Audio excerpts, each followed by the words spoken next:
कभी कभी ना जिंदगी बिना किसी वार्निंग के आपसे सबसे मुश्किल सवाल पूछ लेती है। और सबसे अजीब बात ये होती है कि उस वक्त हमें ये भी समझ नहीं आता कि सवाल क्या है। सब कुछ ठीक चल रहा होता है, करियर भी, फैमिली भी, रिस्पॉन्सिबिलिटीज भी, और फिर धीरे धीरे अंदर कुछ बदलने लगता है। जो चीजें कभी बहुत इम्पोर्टेंट लगती थी उनका एक्साइटमेंट कम होने लगता है। जो सपने कभी नींद उड़ा देते थे वो अचानक उतने बड़े नहीं लगते। और एक दिन आप खुद से पूछते हो, मैं वाकई चाहती क्या हूँ? अगर आपने कभी अपनी लाइफ में ऐसा फेज महसूस किया है तो यकीन मानिए आप अकेले नहीं हैं।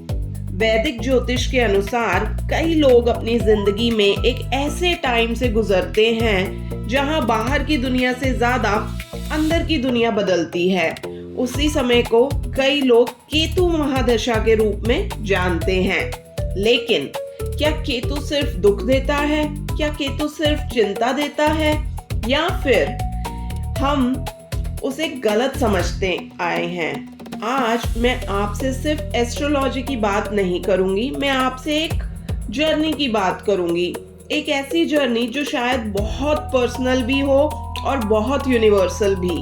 क्योंकि जो सवाल कभी मेरी जिंदगी ने मुझसे पूछा था, शायद वही सवाल आज आपके सामने भी खड़ा हो। और अगर ऐसा है तो शायद ये वीडियो सिर्फ एक एस्ट्रोलॉजी वीडियो नहीं बल्कि एक कॉन्वर्सेशन बन जाए आपके और मेरे बीच में। तो देखिए, कौन है केतु? क्या है केतु? जब भी केतु का नाम आता है ज्यादातर लोगों के दिमाग में सिर्फ एक ही इमेज बनती है, लॉस, प्रॉब्लम्स, कंफ्यूजन और कभी कभी डर।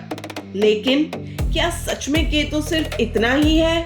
सच ये है कि वैदिक ज्योतिष में केतु को समझना सबसे मुश्किल कामों में से एक माना जाता है। क्योंकि केतु एक फिजिकल प्लैनेट ही नहीं है। एस्ट्रोनॉमी के हिसाब से राहु और केतु मून के ऑर्बिट और सन के एपरेंट पाथ के दो इंटरसेक्शन पॉइंट्स हैं जिन्हें लूनर नोड्स कहा जाता है। लेकिन वैदिक ज्योतिष सिर्फ आसमान को नहीं देखता, वो सिंबलिज्म को भी समझता है। और इसी सिंबलिज्म को समझाने के लिए हमें चलना होगा समुद्र मंथन की उस प्रसिद्ध कहानी की तरफ जिसे हम सबने कभी ना कभी सुना है। पुराणों के अनुसार जब देवता और असुर मिलकर समुद्र मंथन कर रहे थे तब अमृत निकला। एक असुर स्वरभानु छल से देवताओं के बीच जाकर बैठ गया और अमृत पी लिया। लेकिन सूर्य और चंद्रमा ने उसकी पहचान कर ली, भगवान विष्णु को बताया और उन्होंने सुदर्शन चक्र से उसका सिर और धड़ अलग कर दिया। लेकिन क्योंकि अमृत वो पी चुके थे, ना सर मरा ना धड़। सर बना राहु और धड़ बना केतु। अब सवाल ये है, क्या ये सिर्फ एक कहानी है या इसके पीछे कोई और गहरा अर्थ छुपा है? कई वैदिक विद्वान इस कहानी को सिंबलिज्म के रूप में भी समझाते हैं। देखो, सिर्फ शरीर का हिस्सा नहीं, सिर जो है ना वो सिर्फ शरीर का हिस्सा नहीं होता। ये सोच का प्रतीक है, ईगो का, कंपैरिजन का, रिकग्निशन की इच्छा का, अचीवमेंट का।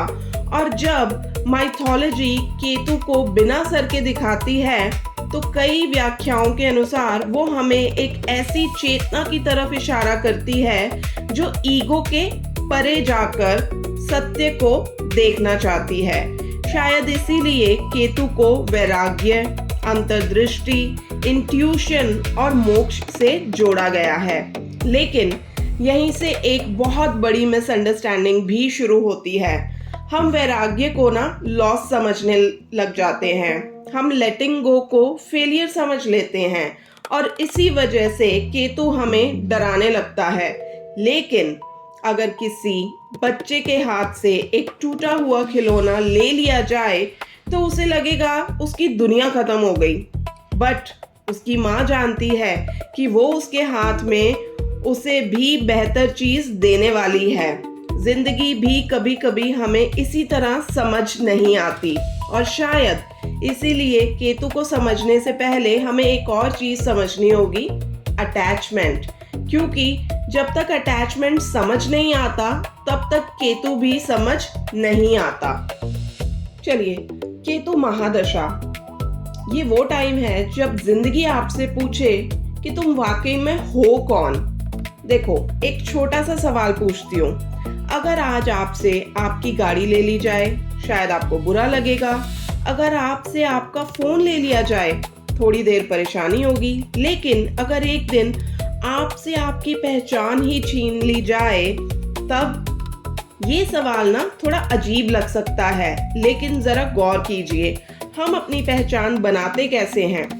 कोई कहता है मैं डॉक्टर हूँ, कोई कहता है मैं बिजनेसमैन या बिजनेस वुमेन हूँ, कोई कहता है मैं माँ हूँ, कोई कहता है मैं कॉर्पोरेट लीडर हूँ। धीरे धीरे ये सिर्फ रोल्स नहीं रहते, ये हमारी आइडेंटिटी बन जाते हैं। और फिर एक दिन जिंदगी इनमें से किसी एक रोल को चैलेंज कर देती है।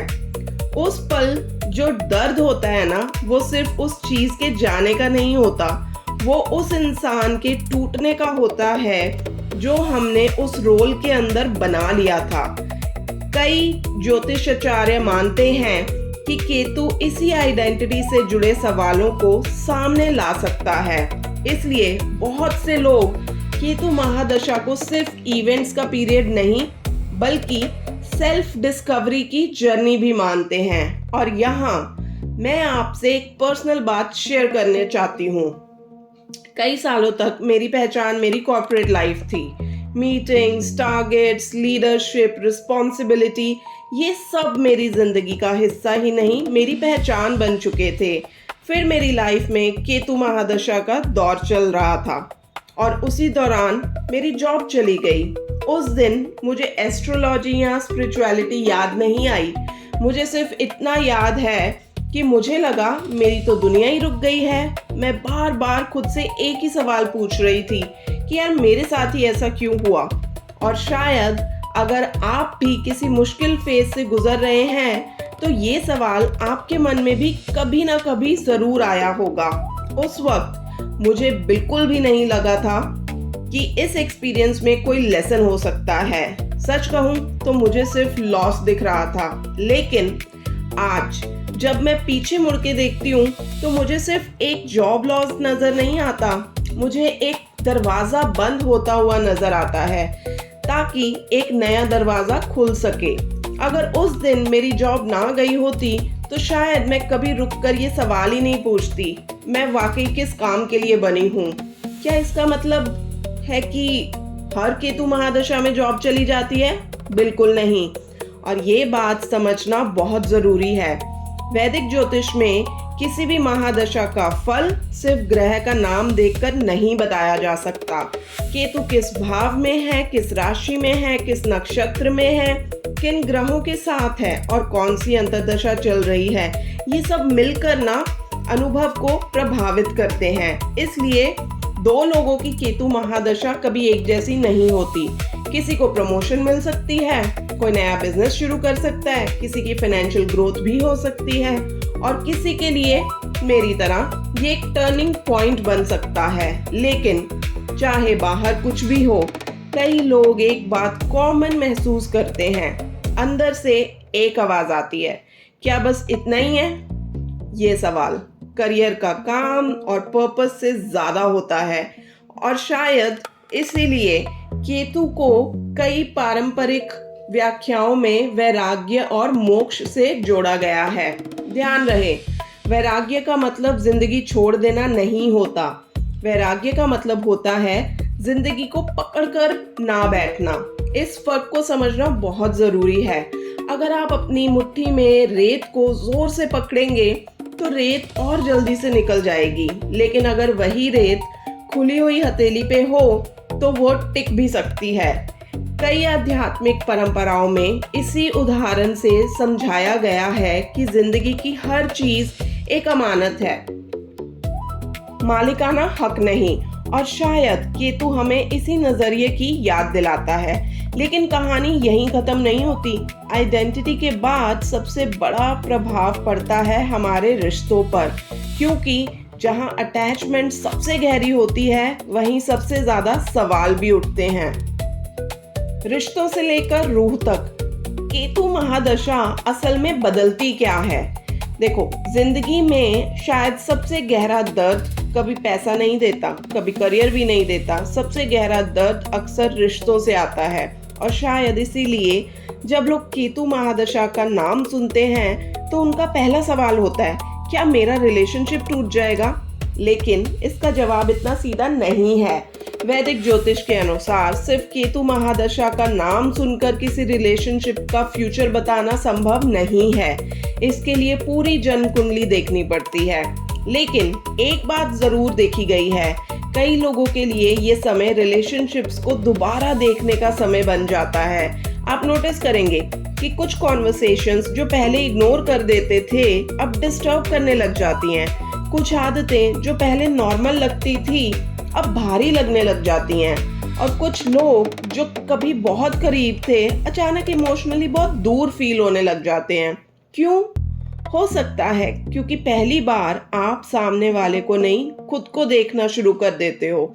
और जब इंसान खुद को देखना शुरू करता है तो उसके सारे रिलेशनशिप्स का मतलब भी बदलने लगता है।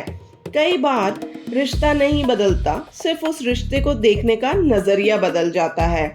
और कभी कभी नजरिया बदलने से पूरी कहानी बदल जाती है। मैं आपसे एक और पर्सनल बात शेयर करना चाहती हूँ। जब मेरी जॉब गई तब मुझे लगा था कि मेरी सबसे बड़ी प्रॉब्लम करियर है। लेकिन धीरे धीरे मुझे समझ आया प्रॉब्लम करियर थी ही नहीं। प्रॉब्लम ये थी कि मैंने अपनी पूरी पहचान सिर्फ एक डेजिग्नेशन के साथ जोड़ दी थी। जब डेजिग्नेशन गया तो मुझे लगा मैं ही खत्म हो गई। और शायद यही केतु का सबसे गहरा प्रश्न है। अगर तुमसे तुम्हारे सारे लेबल्स ले लिए जाएं तो तुम बचोगे कौन? Corporate, mother, wife, business owner, astrologer, healer, author, इनमें से कोई भी गलत नहीं है।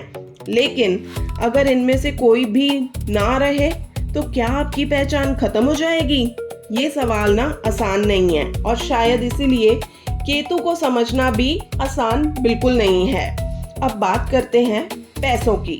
इंटरनेट पर ना आपको बहुत बार सुनने को मिलेगा केतु महादशा में पैसा चला जाता है। लेकिन ये बात पूरी तरह सही नहीं है और पूरी तरह गलत भी नहीं है। क्लासिकल वैदिक ज्योतिष हमें सिखाती है कि धन के योग सिर्फ एक ग्रह से डिसाइड नहीं होते, पूरी कुंडली मिलकर जीवन का पैटर्न बनाती है। इसलिए कई लोगों को इस दौरान फाइनेंशियल ग्रोथ भी मिलती है। लेकिन एक इंटरेस्टिंग बात बहुत लोगों के एक्सपीरियंसेस में सामने आती है, पैसा रहता है लेकिन पैसों के साथ रिलेशनशिप बदल जाता है। पहले शॉपिंग से खुशी मिलती थी, अब शांति से मिलने लगती है। पहले स्टेटस इम्पोर्टेंट था, अब मीनिंग इम्पोर्टेंट लगने लगता है। पहले लोगों को इम्प्रेस करना जरूरी लगता था, अब खुद के साथ सच्चा रहना अच्छा लगता है।